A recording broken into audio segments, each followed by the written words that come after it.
I think the greater sin in this particular sign is Scully's exposition about the villain. That he apparently is going to get better in about a month, that he's got some super ability to hail from fire, that, what is his internal temperature, 800 degrees or something? He's Wolverine. Yes, it's the... Or Smoldering. He does in fact smolder for the camera a little bit. Ah, yes. That was Irish Andrew, as he joined us for one episode, everyone's favorite episode from Season 1, Fire, where Mulder has a crippling phobia of, you guessed it, fire. Hello, I'm Farsley Barkle. It was a moment I'll never forget, as we learned something intimate about one of our beloved agents. We learned something about you all too, though, didn't we? Yes. Irish Andrew was only with This Is Not Happening, Another X-Files podcast, for one episode. The hosts brought him on thinking every one of you would embrace him as part of the show. A wonderful guest to have on an episode about an Irishman who comes to America. Just a young man with a dream to fondle himself as he watches people burn alive by fire that he sets. But no, that didn't happen, did it? No. I watched as you all screamed, yelled, "Don't ever bring him back. I hate Irish Andrew. It got old after 10 minutes, one of you said." It was then and there that the boys fired Irish Andrew.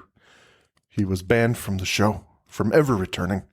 As fate would have it, when Irish Andrew was on holiday trying to recover from the awful things you said to him, he was struck by a blimp. It was utter coincidence and an unfortunate capper on how he was feeling and what had just happened to him. But we're not here to talk about Irish Andrew, are we? No. I, Farsley Barkle, am here to take you on a journey through the highs of the show. Mike and Andrew put a lot of work into the show. They have a lot of fun delving deeply into the X-Files episode by episode. But it doesn't come easily. No. A lot of work goes into it. They write scripts, and they try to entertain you with word pictures that are slightly more descriptive than a children's book. Tonight, I hope you'll join me as I look back on some of the funny moments, some of the interesting moments, the confusing moments of the X-Files. It sure made the hosts laugh. We hope it made you laugh as well. So join me, will you? Snuggle up. I'm sitting here on my bearskin rug next to a fire with an Irish whiskey for yours truly, and a pipe. Now, about those scripts I was talking about. This first segment is dedicated to the two hosts who put so much work into them, trying to paint those pictures for you. But it doesn't always go that well. Here are some moments I wanted to highlight where they flubbed. Couldn't quite get the words out. Agent thinks Patterson will be coming around to the theory Mostow was working with someone now, and Scully herself is in agreeance. Agreeance? Did I just write that word? I did. You did. I did this on lunch today. I was fucking like, I gotta speed through this. Scully. All right. So he's downstairs when he hears cars squeal to a halt outside. Squad of... That was an interesting hears. Hers. Hears.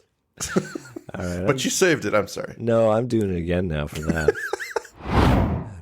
We get the scattering of ashes from the sea into the boat. No. Can I? From the sea into the boat. It's impressive. So impressive, I'll say that again. So Dad's ashes are scattered into the sea from boat.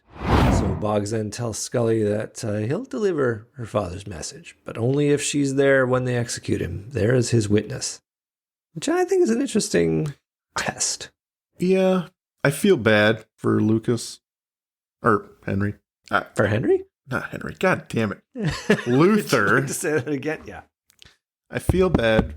Yes, tap. We fade in on a muscular male. I already fucked up. Man. Now you know how I feel. All right. Here we go. Here we go, for reals. We fade in on a muscular male face. May you forgive him as you do. It's your look of genuine confusion as you're looking at your own script. You're like, what did I write here? I must have screwed something up as usual. Are you going to have to go into the cloud to find a previous version like you did last time? No, it's not that bad. It's not that bad. We don't have to pause for 5 minutes while you find your copy. Anyway. People were excited to see what they were going to do after the big burnout from the end of season 1. Yeah, 9.8 million. Did you get 6? Was that a real number? 16.1. Where'd you get that? Yeah, it's on the X-Files fandom wiki, whatever. Okay, well, I will believe that one because I went to the other wiki, the Encyclopedia wiki, and it said 9.8. Wow. Obviously, anything you can read on the internet must be true. So some Fox executive went in there and nudged up the numbers to 16.1. Yeah. This episode was fantastic. Everyone loved it. Funny, all the comments are so positive. Yeah. This next segment is about diversions. As much as I like to get the episode out and talk about it, well, they do get sidetracked. Let's listen in as the guys just can't stay on track.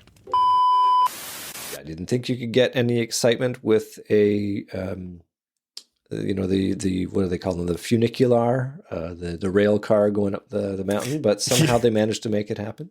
Not exactly a car chase, but they do make it suspenseful. They do make it suspenseful. Oh, and it's a suspended car. That was a pun by accident. Oh, amazing. But yeah, there's lots of mystery, action, and really the jumping off for the mythology arc that's going to define the rest of the show. And you can't really turn a blind eye to that. Yeah, exactly. The whole business of having the you know what, I'm just realizing the rail car isn't in Dwayne Barry. It's an Ascension. Yeah? Yeah. Well, you're going to have to cut that all out. My God. Yeah, I got to cut all that out. Good call, because I wasn't paying attention enough to that not being in Dwayne Barry. I was like, yeah. I think of them as the same episode for some reason. It didn't even register. Exactly, yeah. The fuck is that? I think there's a train going by or something. What? I don't even have a train. There aren't trains nearby. Are you having an earthquake? No, I heard a horn of some sort. I don't know. There are these things called trucks. They're like trains, but they go. Oh, that would explain it. What, no. In my neighborhood? This is a community. Neighborhood? People don't do that. It wasn't the Canadian train. I know that. You would know. It would go past you going, hey.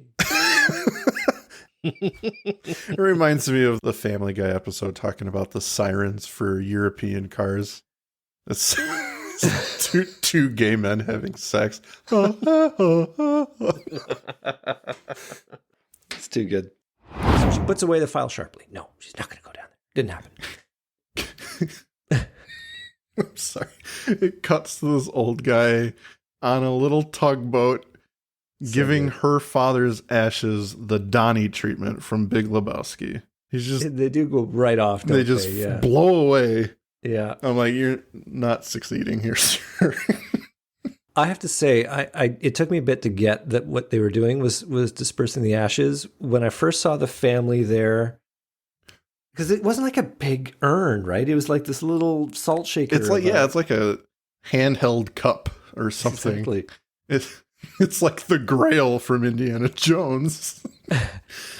Okay, I figured it out. So, Don Davis was also on Twin Peaks. Yep. And he has a line in there where he says, we'll all meet together in Valhalla. In true David Lynch form, he's got this weird-ass line. Yep. So I fused it together. I was expecting a scene at this point to see a Viking longboat be pushed out and be set ablaze. I thought that would be totally appropriate in this moment, but now it's just this weird salt shaker scattering of the ashes. But no, this is what he meant. Figuratively, put my ashes into the sea. Don't do it actively. Yes. Does that mean you're the host and I'm the co-host, or are we both hosts? We are both hosts. Because we're talking about the host. We're all hosts in this episode. And we are all hosts. Oh, yeah. On brand. Quite Okay. literally. Well, I'm doing well. I'm ready to be hosted. I hope you have a host of notes. I do have a host of notes. I got a lot of bullet points. I also have some Hostess cupcakes here. Do you have Hostess down there? I thought Hostess was a Canadian thing. Oh, no. We've got them all over the place. At least in Wisconsin and Illinois, yeah. Does Hostess make potato chips? No, mostly just cakes and cupcakes and brownies. Okay, well, up here they used to make potato chips, and they were in these really cool cellophane bags, but that was a long time ago. I don't think I've ever seen a Hostess chip. Ladies and gentlemen, thank you for joining us on the Hostess Foodstuffs podcast. That's the change this season, you know? We are changing directions. We're focusing on the smells, the tastes of the X-Files. Yeah. Especially this episode. Yeah, and because it's called The Host, it's very much in line with what we do now. Yes. So, but I want to know the story of Mulder's escape because, come on, the last we see him, he's in a cabin in the middle of nowhere, Russia. Let me tell you something. They don't explain shit. They don't. He walks in with that knife, and Mulder must have tiptoed around everything, and he just sleight of hand, look over here. He got out of there. There's a dead family in Tunguska, and he's like, I'm going to steal your other Mercedes truck, and your one-armed son is going to drive me to St. Petersburg.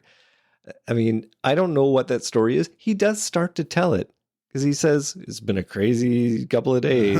And then some other time. Skinner literally walks over and says, we don't have time for that. It's the best plot shutdown ever because he's like, we don't got time. Nope, for this. we don't have time to get into that. We gotta, you gotta do something else. But it's almost as if Skinner knew that they had to travel city to city in record time and country. They go to Canada also. Oh my God. Well, and I want you to get into that. I realize this is running real long, but the last thing I gotta say is when Mulder walks into that congressional chamber, he's wearing a suit and tie. Yes. So he had time to go home and change. And he doesn't give anyone the heads up that he's back. Surprise, I'm here. It parallels what's about to happen. Oh, God in his mercy could let this happen to our Dara. Mom seems to be taking it just fine. If I have to comment. She's making tea. She's got some scones. Just another Sunday. Yep. I'm really hoping they've got tea there. Yeah. She is pouring tea. She's totally pouring tea. That looks like tea pouring vibes. Yep, I see it. Can't see it. I see her arm. It can't be anything but tea. Either that or she's putting down photographs, all these photographs, but I will keep an eye out as you talk. I will keep an eye on the scene to see if a teacup gets raised. To put it in a little bit of perspective, I'm a huge gamer. I'm sure you know that. Doom. Wait, DOOM. Do you have another podcast, Mike? I have another podcast. What do you do in that podcast? I review video game soundtracks. Oh, that's like such a nerd. Cool idea. I think so. People should really listen to those episodes. They should. They don't. Oh, poor Mike. It seems like those two have trouble staying on the scene every once in a while, but it does make for some interesting discussion. Well, Mike and Andrew, this is why we tune in. This next segment is about the guest actors and actresses who make appearances in more than one episode. Now, as you know, Mike put a lot of work into letting us know just who had been in an X-Files episode before and after. It was something that came to him naturally. Hey, I've seen them before, he would say to himself. Well, here's just a short list of some of the actors and actresses he called out in some humorous moments along the way. Now, he knows each and every one of you care deeply that he put these things together for you. That's not true. He knows you don't give a rat's ass about it. Joseph Patrick Finn plays the priest, and he also plays the chaplain on the list. And he also makes an appearance in the second movie. And he's another priest, so obviously he fills a role. I do a lot of priests. Recognize Ken Kramer as Dr. Berube. I knew I've seen that face before. He is the scientist in The War of the Copperphages, Alexander Ivanov. He's the guy in the wheelchair. Yes. He also appears in 3, I know everyone's favorite episode. We get to meet the rest of our crew, one of which is Denny Murphy. He's a good guy. I love him from Seinfeld, where he plays Banya. Oh, that's right. That's right. One of my favorite Seinfeld characters. But we'll set her up with a man who is a code talker. We last saw her in Shapes as Gwen. Gwen, if you recognize her. Sure has come up in the world. Yes, this is Renee Morisseau. Speaking of Channon Rowe. Oh, yes. Harrison Coe, Leno Britos, Michael David Sims, Ken Camero Taylor, Justine Maselli plays Ariel. And I'm mentioning her because she also played Nina on the episode of Seinfeld where Jerry screws George's girlfriend. This is going to be a very long show if you call out other actors, from other shows and not. I'm sorry, I just recognized her, and she is a beautiful woman, and it's hard not to notice her. So I noticed she was in Seinfeld. Okay, all right. Well, that's the one extension you're allowed. Maybe Millennium, but okay, fine. I will point out also another actor who is not a recurring actor, but Eric Keenlyside, who plays the father of Dara. No other characters again in the show, but is well known as the moody and rude truck driver from Short Circuit 2. Is he? One of his best roles, ladies and gentlemen. He's on the screen for 10 seconds. Wow. Okay. It's so ridiculous that I recognized him from that, so I had to put that in there. He does moodily look out the window when he's interviewed later. So that's. Oh yeah. That's a window. I'm just gonna stare at it for 5 minutes. If I hadn't looked at that window, Dara would still be alive. You're looking out, thinking about, I should really set up the sprinkler today. Now that Dara's gone, I got some new money. I'm gonna. Good thing we insured her for $2 million. Do the gutters. Oh, yeah. You gotta love those random call-outs from other television shows. Andrew might not like them so much. But also, Short Circuit 2? Could you get much more obscure than that, Mike? Interesting note, though. Michael McKean was a guest actor. A secondary character, if you will, to the main character, Fisher Stevens. As we all know, Michael McKean went on to become Morris Fletcher. Up next, Andrew tries to correct Mike on something. Andrew tries to correct him on a guest actor, no less. Well, Mike wasn't about to have that. Let's listen in as he schools Andrew. First retread of the day here. Mr. Mulder, who is also not Mr. Mulder from later in the series, he's a retread from Andrew. I don't know. I don't know. He is one of the officers in Dodd Calm, and then he is also the snobby lackey of Pincus from Folie à Deux, the bad guy. He's the floor manager dude. No, that's not. Dial and Smile. That's not him. That is very much him. Mr. Mulder. Did you check that? I promise you. Check it right now. I did not check it. Do it. You didn't check it. I didn't check it. That's him. I don't need to. That's my superpower. You like that word so much. I'm telling you, this is my superpower. He's not credited. We have a young cigarette smoking man is Craig Warkentin. That's not him. That's not who I'm talking about. I know. Okay. Richard Hursley is Captain Kyle Sanford, and Stanley Walsh is the second elder. We don't have any young. Hold on. I will keep this all in here. Hold on. Until I proved you wrong. X-Files Apocrypha. Oh, we're IMDb. Going all in, everybody. Just hang in there. I can guarantee you that's not the guy. They have. I promise you it is. Where is he? Where is he? Of course, he may not show up on the. This is our first major fight right now. Yes, this is it. I'm going to cancel the show. If I'm wrong, I will cancel the show.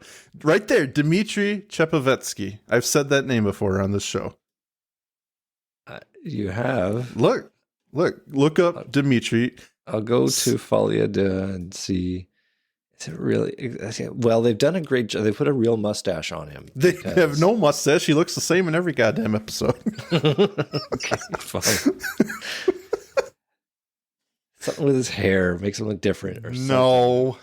Same hairdo, sir. They've got a different voice.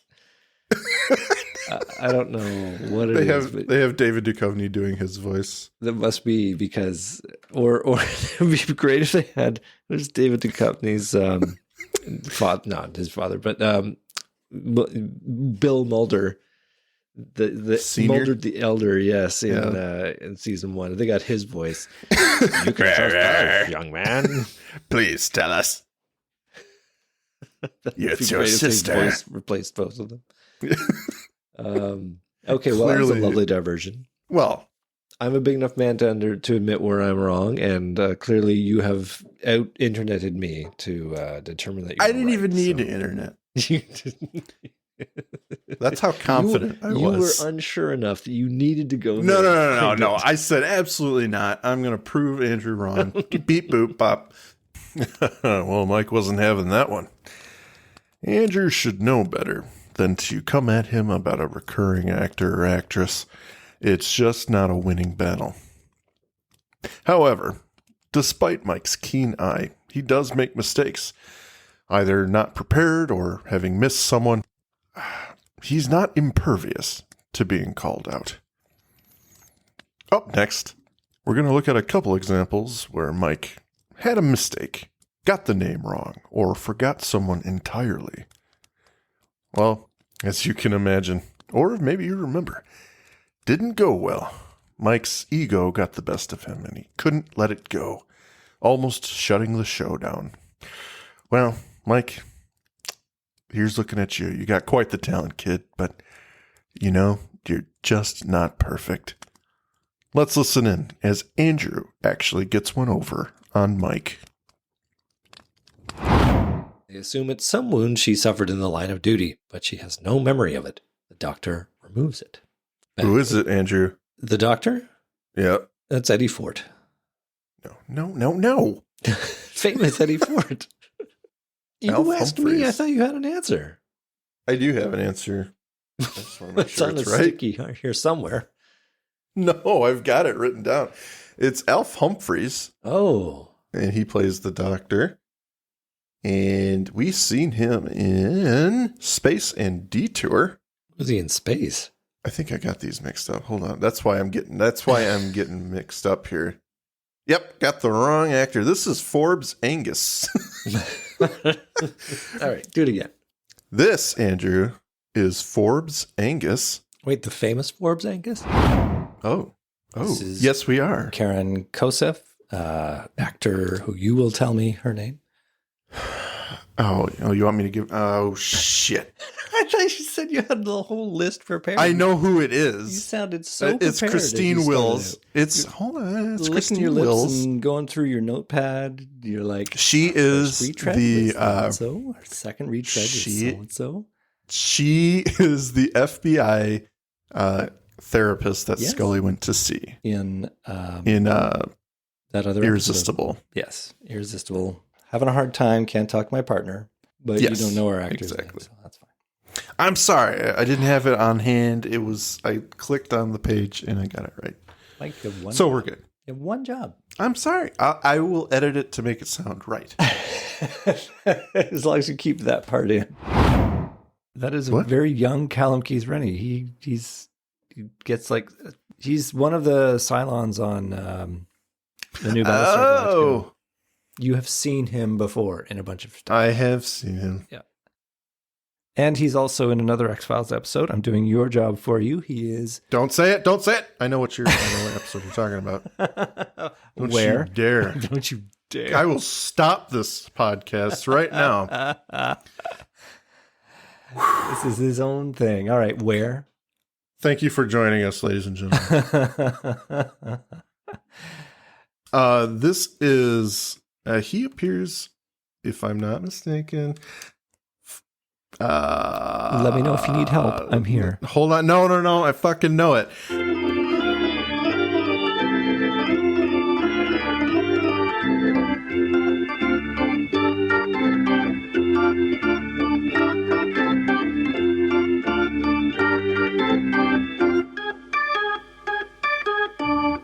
Oh, shit. I just remembered. It's Fresh Bones. But they don't know the guest actors. And they're always like, I've seen him somewhere, or I've seen her somewhere, but I don't know where. And they go, really, man, I wish Mike from This Is Not Happening, another X-Files podcast, were here to tell me. It's true. And people comment about it all the time on the Yeah, I can't swing a dead cat without hitting someone who goes, Mike, I love how much work you put into this. I can't wait for your revelations each week. I think you're stalling. I think you're just padding this episode out. So I'm padding this one out, yes. Because all right, I'm sorry. Okay, well, let's start the episode.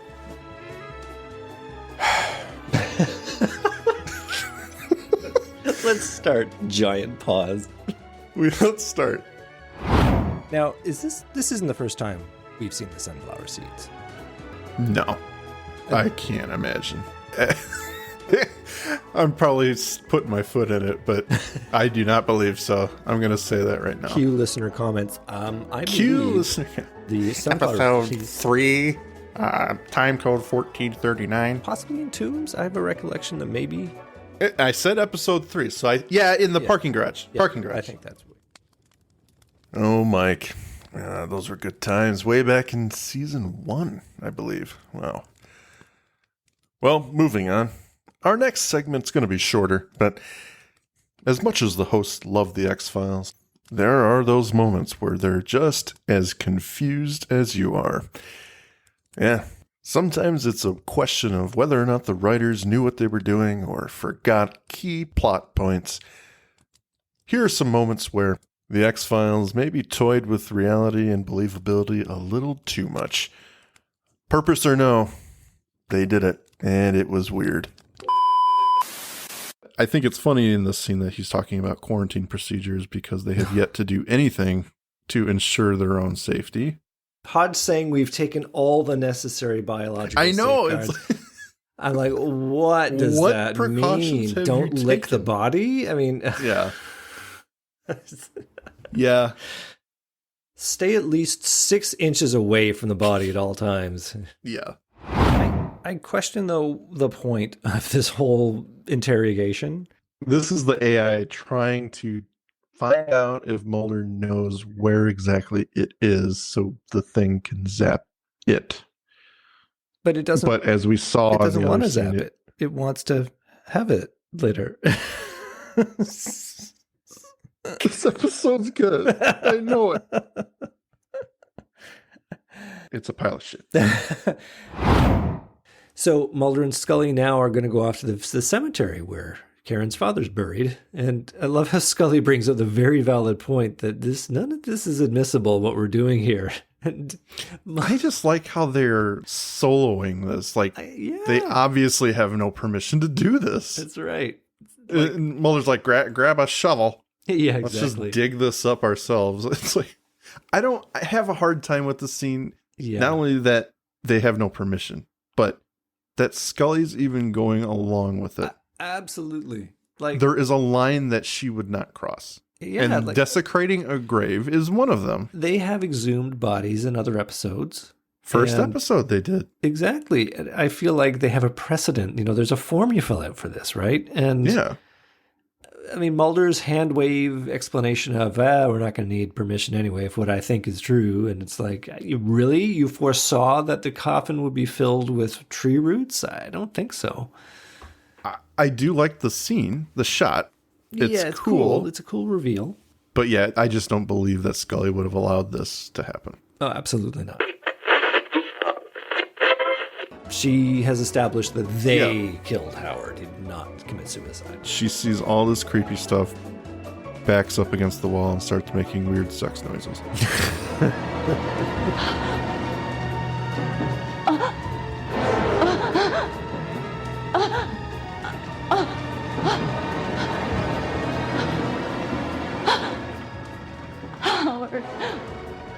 That is the weirdest fear noise I've ever heard come out of a person. Yeah, it's weird. Less than 10 people that are not us. And that just That's brings amazing. great pleasure to my heart because I thought we were going to... I was Absolutely. aiming at 3. I thought if we had 3, that's going to be nice. One would have been 100% knockout. Of Your wife watching us would have been as much as I needed, but I no. totally didn't pay her to show up. And I do think, speaking of the chat, we should go back to reference that Larry in the chat did answer the question about the chain link fence. He remembers it. He did. Mulder and Scully had to hold on to it.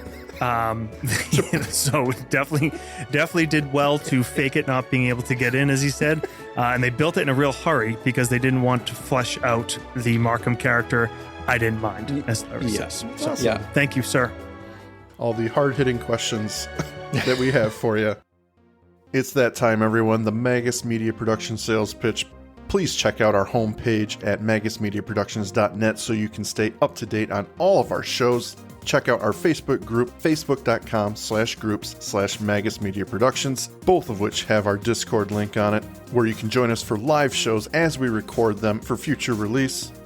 At Magus Media Prods on X, our Patreon, patreon.com/MagusMedia, where a $5 donation will help us keep the lights on and bringing you new content, and you get some stickers. Thank you for your consideration and support. Up next, we're going to cover a topic that the guys talk about often on this show. It's something they think about and put a lot of thought into because of its unbelievability, because of how much damning evidence there could be. What they're seeing is impossible. I'm talking, of course, of travel times. The X-Files is notorious for people getting places in record time. From alien bounty hunters getting across the planet in moments, despite having a crashed ship, to Mulder and Scully traveling halfway across the world and back in mere hours. Oh, it's enjoyable, and it's also very confusing. Let's listen. Nothing to see here, nothing to see. This happens every old week. lady shooting her husband of 30 years. Everybody stand back.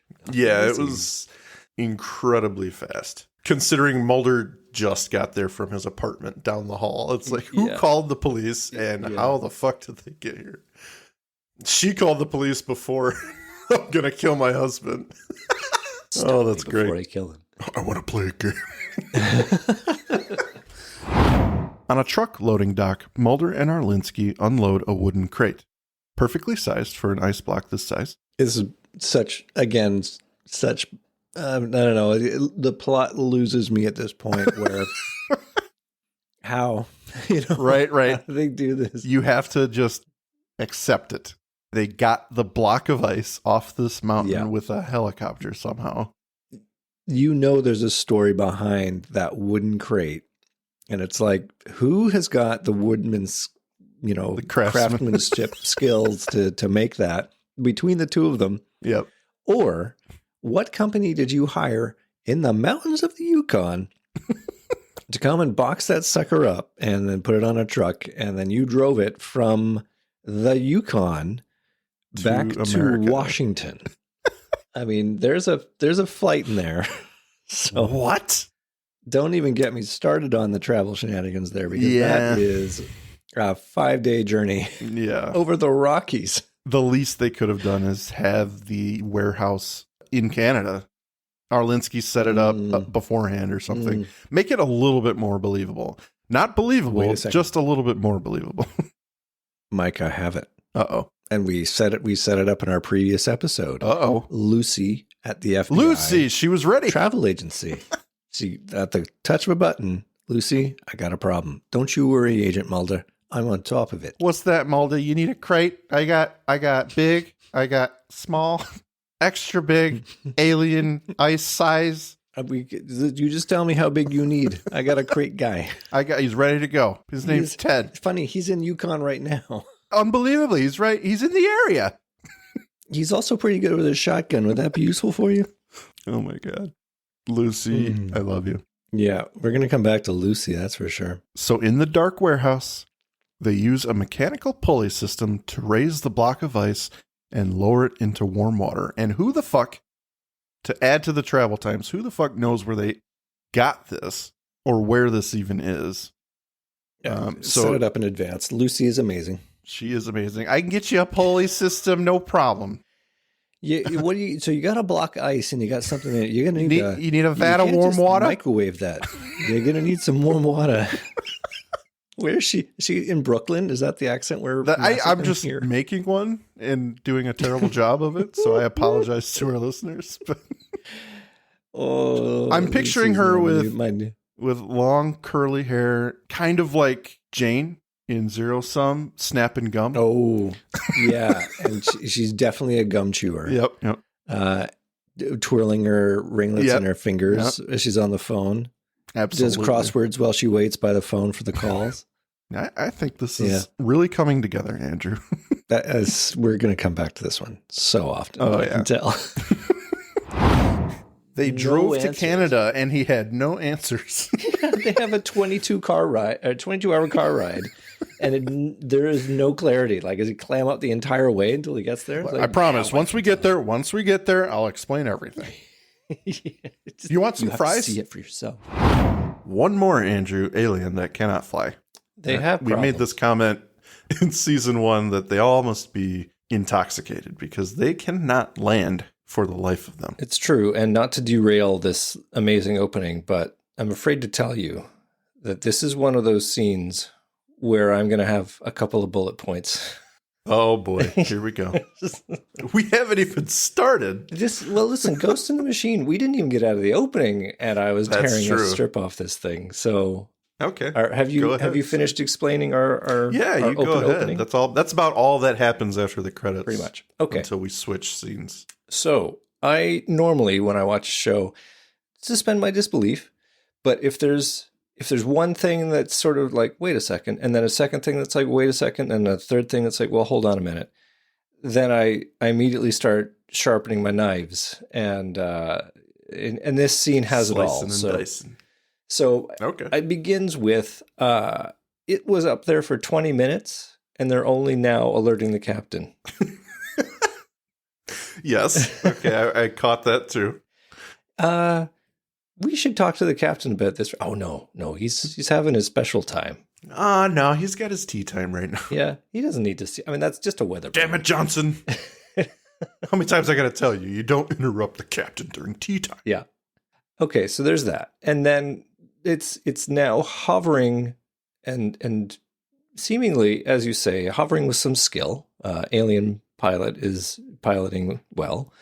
And then it flies past and crashes. I mean, like, what happened on board that ship that it had to... I have no idea. he really must be drunk because he goes from 0 to 120 and then manages to crash it. Yeah. Not only into the ocean, but into obviously some sort of iceberg because it explodes. Well, exactly. The explosion is the next thing. It's like... Who's walking away from that if it's basically a nuclear explosion in the background? It's like, I don't think... It was an interesting choice. I will say that much, because to have an explosion on the ocean, everything has to line up. You know, like he has to really crash into the sea or hit the lone iceberg. Well, and if I'm the captain, I'm not like, let's go check that out. I'm like, sucks to be him. Let's call it in, right? But tell you what, this alien is probably drinking behind the wheel. Yeah. He's hitting everything but rock bottom. Now let's talk about why the Arctic Sea at all. Okay. Because his targets are all in like polite areas of the eastern seaboard. Do some sightseeing. Fair. Right? Fair. I mean, maybe he came in at the wrong trajectory, entered Earth's atmosphere. Well, we have established he's a little bumpy. I'm off course. So he's also a shitty navigator. Yeah, he is a shitty pilot. He's a great killer, but a horrible pilot. All right, this is part one of my bullet points are now complete. Okay, yeah. His transformation from shitty pilot to amazing bounty hunter is staggering. Oh goodness, yeah. I focused on, instead of like real final thoughts, trying to calculate the travel time. Yes, I'm ready. The flight times in this episode at the end are egregious. So, okay. It's absolute insanity. Yeah. We go DC to Boca Raton. Boca Raton to New York. Then from we go from New back York to Grand Forks. We go New York to Alberta. Man, altogether, I think. Okay, so let me see here. The first part, DC to Boca, 2 hours and 45 minutes. I looked up the flight time. It's about 2 hours, 45 minutes. Boca Raton to New York, 2.5 hours maybe.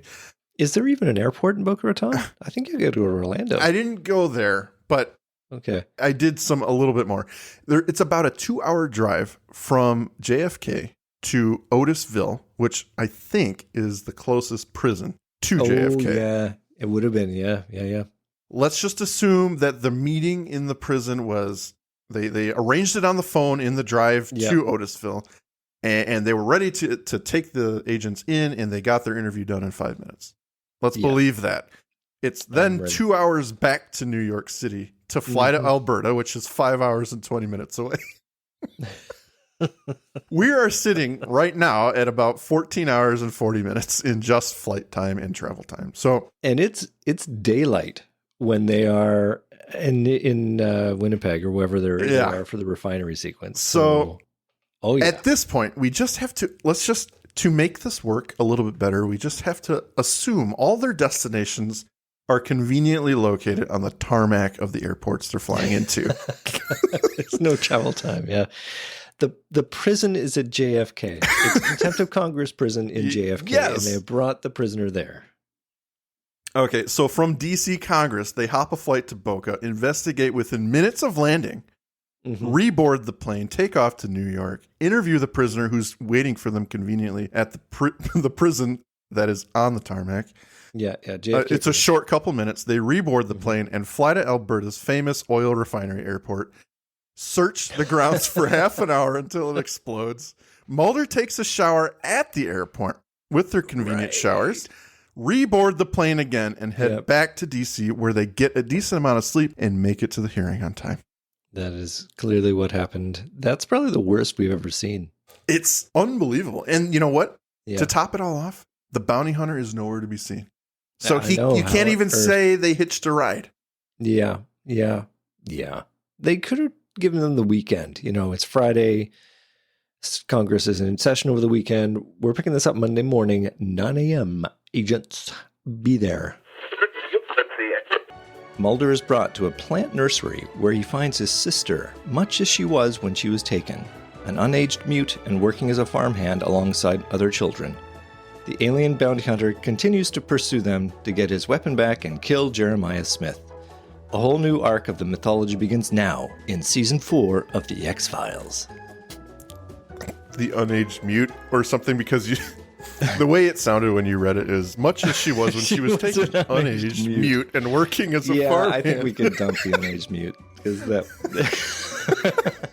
Oh, man. I like it. I'll just do that in a bit. That's good. As she's relaying this information to Scully, she keeps sneaking glances at Lance. Looking at the window. Lance glances, if you will. He's apparently her type because she's looking at him in a really strange way. But G Lances. Yeah. We have so many cuts back to Lance at the window. It's not that interesting. Look at him. He's looking down. He's like, the weeds are getting out of hand. Shit. God. I really wish they'd thrown us a red herring of actually it was Lance doing it for the insurance money. He just like throws a bunch of metal objects in her nightgown pockets and sends her out to the street. Sends her into a storm. Oh, fuck. How to make this a better episode, yeah. As Scully Lance glances, we cut back to the confession. I'm such a child. Those travel times were ridiculous. But moving on. This next segment is part of the theatrics of the show, something the hosts enjoy doing for you, playing the clips while they talk about each episode. Well, since they've been live, there have been a few technical difficulties, and this time, the target is on Andrew. Despite preparing for each episode the same every time, Mike's noticing that all his clips get fucked up. Here we go. I am the dog master. Yeah. Well, this is the next scene, Andrew. Okay, I'm ready. You are ready. Go ahead. Oh. No, the next scene, Andrew. The next video thing you want me to play? Jesus Christ.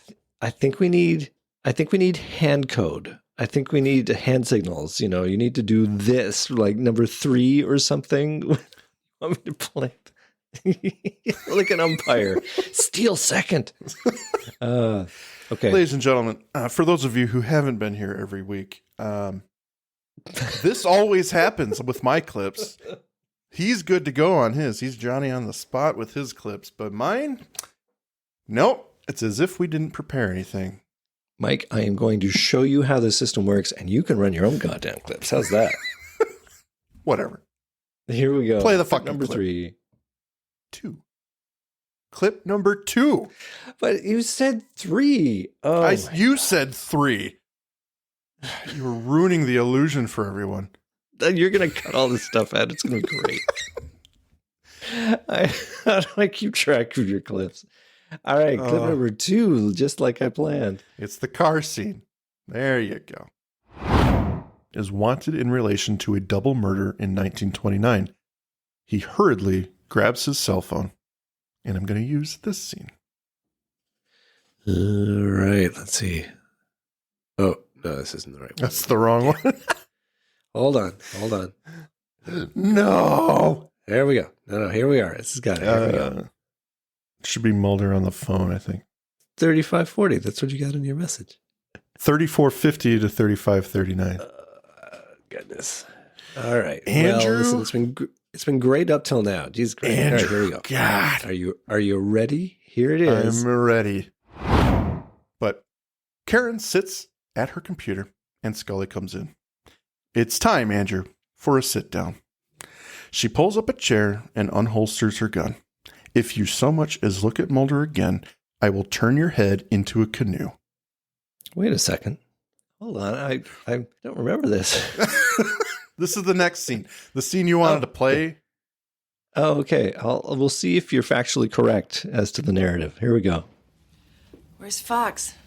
Continuing his investigation. All right. Well, I'm assuming that's where you want to go to. Yes. Although the weight of that was completely off now. You know what? You can edit that in post, and it'll sound amazing. Whatever.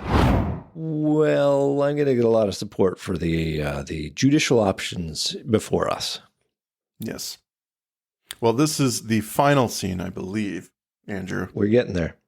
So play the final scene. There's your... Is my hand signal? Excellent. Yes. Here we go. Yeah. So Toombs is about to make his next kill. We've got the sneak-in scene with Jeb, or that's who I call Jeb because it says it on his license plate. We have rare footage of Hutchison sneaking into his underage wife's place. I think that's a stretch, but I like it. I'm kidding. Low-hanging fruit, I'm sorry. That's all good. A digitally scanned photograph.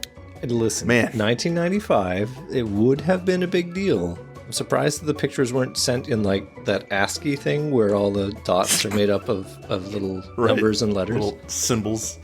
Those were cool. These were the man. days, weren't Yeah, they? those were great. I mean, you get home from a long day at school, you take your phone cord Yep. across the room, you Yep. plug it into the computer, you log on to the internet with Yep. 56K in all its glory. Yep. You head over to your favorite site, click on an image thumbnail, Yeah. and then after waiting 6 to 8 minutes. 6 to 8 minutes for a single image to process, you catch a glimpse of that sweet, sweet nipple. It goes down line by line. You're watching it resolve. Things take effect, and then you see that there's a censored area. You're like, oh. Son of a bitch. The last segment I want to play for you deals with the theatrics of the show. Each character, each sound effect they throw in there is purposely done, skillfully done. to make it more enjoyable for you, to make the episodes, the show, something unique.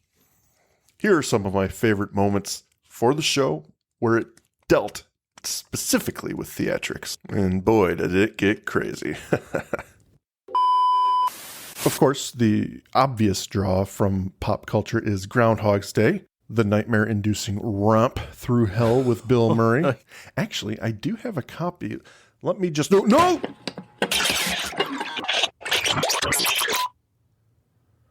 Mike, are you there? Oh, he just spilled water all over his laptop.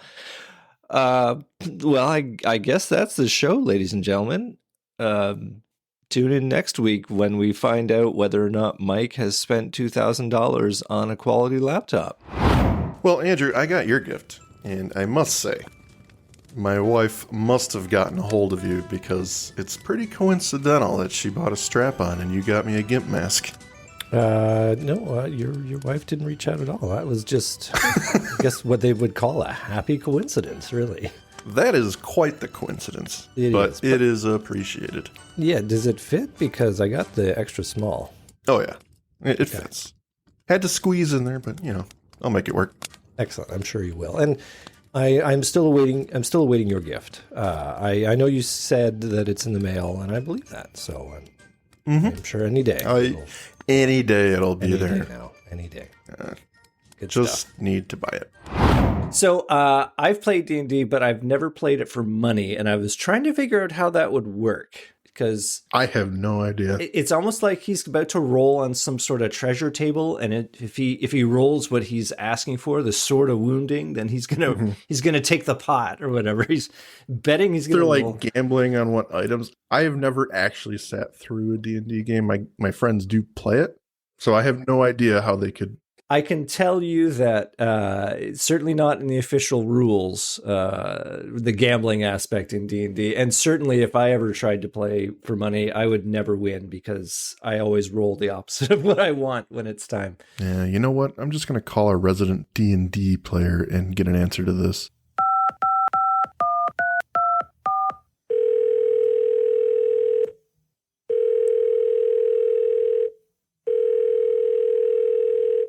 Hello?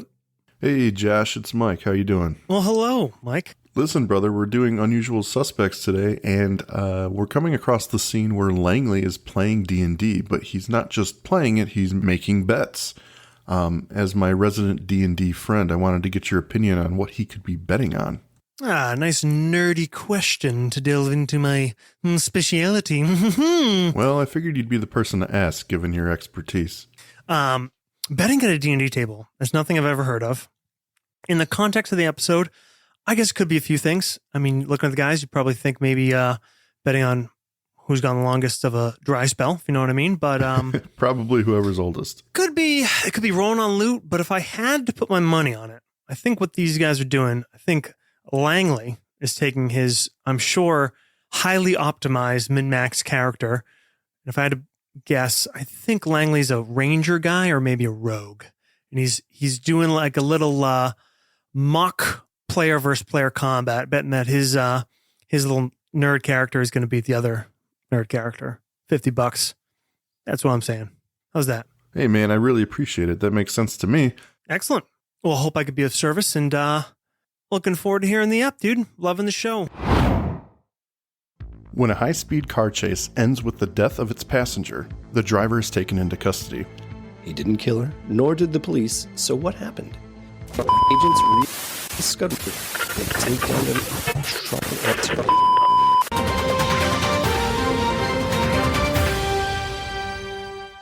Hello, I'm Charles Farley, and we interrupt this podcast to bring you breaking news of a car chase happening right now. There is a high-speed chase between the law enforcement and an unknown driver heading through the heart of Elko, Nevada right now. These messages are for public safety. Please shelter in place as we deliver the latest. We're going live with Ace reporter Ted Slaw in the Channel 11 News Chopper. Ted, can you hear me? What do you see? Well, Charles, we're over the Echo right now, chasing the car. Man, he is going fast. We had to do some fancy stunt work here to catch up to him. Fell up there, my sandwich a little bit, spilled some mayo, and it kind of looks like I took one off the chin, but not fair. I think the most popular of the associations is Groundhog Day with Bill Murray. Yep, I was actually just going to reference that. I've got my copy right here to show the good people. Let me just... Oh, no! No!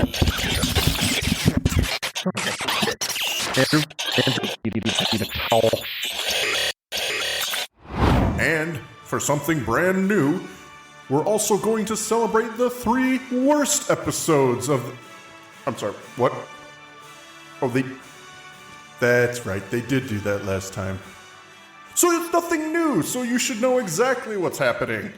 The top 3 episodes and the bottom 3 episodes for each host laugh at their pain while they... You know what, forget it. This sounds exactly like last time, and I'm really not going to be your clown. I'm not going to dance for you. Oh, you'll dance. You'll dance because we're paying you to dance. No, you guys only utilize me for the awards show, and I'm sick of it. So you know what? Drop the mic. Oh, you're going to drop the mic? Tell you what. Say your fucking lines. We don't pay you to think. Oh, God. I hope you went to the bathroom because it's time to start. At the end of the flashback, the name Amy is screamed out. Mulder awakens and begins screaming for a guard's attention as we cut to commercial.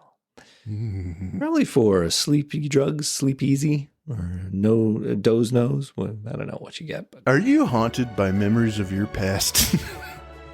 would you like a good night's sleep? Would you like to get knocked out for a good 12 hours? Are your neighbors screaming at all hours of the night for their partner? Have you been wrongfully accused of a murder-suicide? Just sleep your way through it with our proven formula. Take a power drill to your forehead. Just insert it right along your hairline. Don't go too far. Don't turn it into a lobotomy. Just a lot of people just dead with drills to their heads. Well, that about does it for my little romp through the past.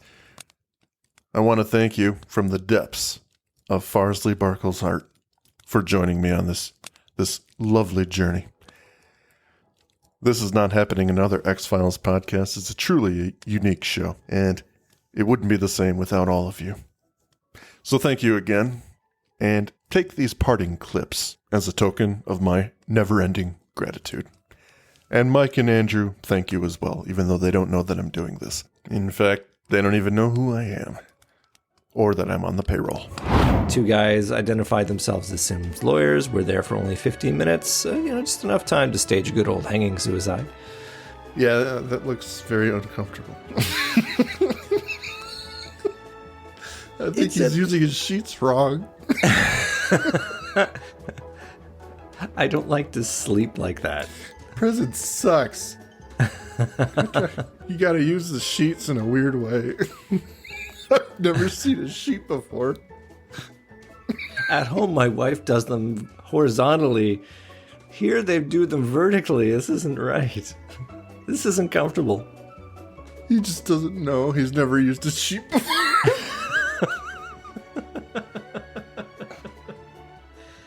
All right, I'm done. For the audience, Mike is crying from laughter. Ask my wife. This happens. Oh my god. I'll think of something really stupid and just latch onto it. Oh man. Okay. Well, I would at this point like to go down a little rabbit hole of alien shape-shifting aliens and how.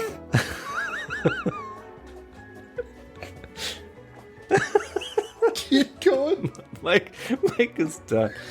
I think we called it out in the episode. Can you explain why you have a spent clip? No? Okay, you're fired. And they're shooting, and like the police are like, go, go, go. And like 10 minutes pass as Mulder and Scully have this little embrace at the end. Where are the cops? They're 10 feet away and they don't show up. I mean, everything's bad about this episode. I hate it. Maybe they thought I was to school. Let's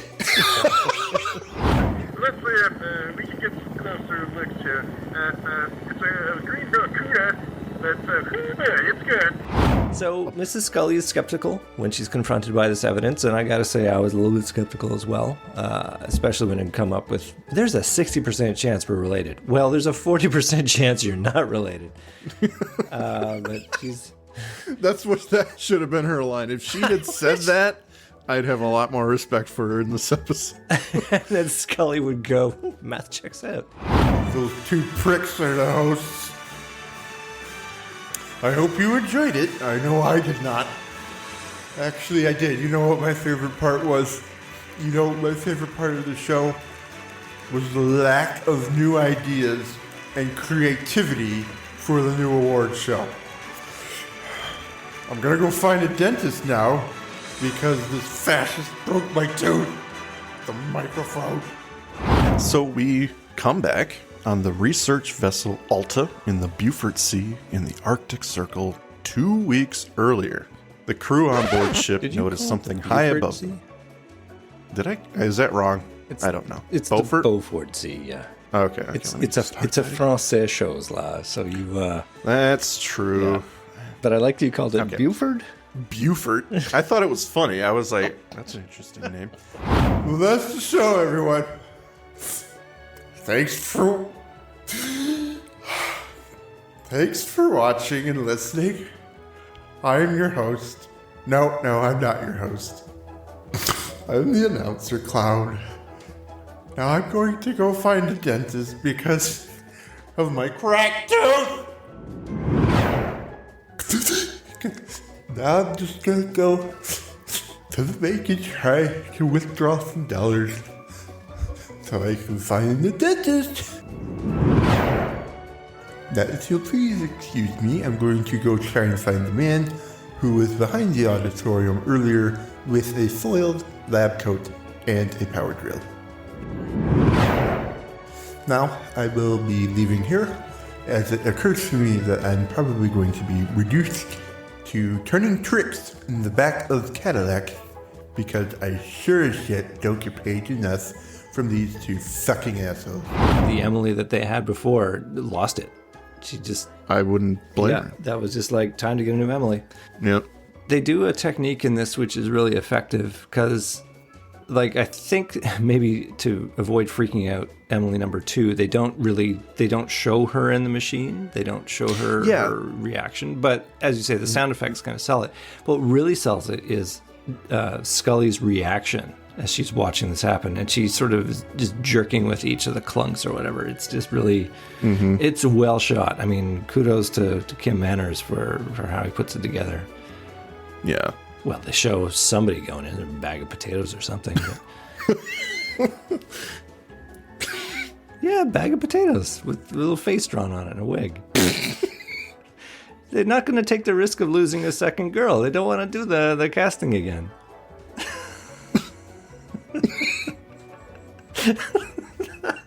Yes, I'm blown up Mike again. It's just like her stunned potato.